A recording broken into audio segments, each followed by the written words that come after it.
Pernah tak tiba-tiba nampak lebam di tangan atau kaki, tapi tak ingat pun terlanggar apa-apa? Ramai terus fikir, ini mesti ada masalah darah.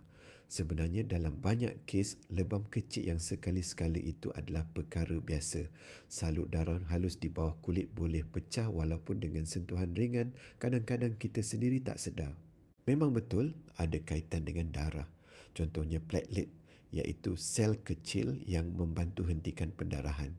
Kalau bilangannya rendah, lebam boleh jadi lebih mudah. Tapi tidak semua lebam bermaksud platelet rendah atau penyakit serius.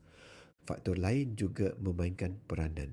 Kulit yang lebih nipis, perubahan usia atau ubat tertentu seperti aspirin boleh menyebabkan kita lebih mudah lebam. Yang penting ialah coraknya.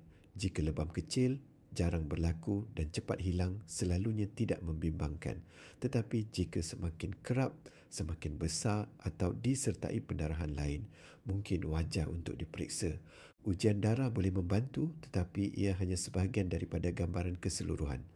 Jadi, jika anda perasan perubahan pada badan anda, berbincanglah dengan doktor anda untuk penilaian yang lebih menyeluruh.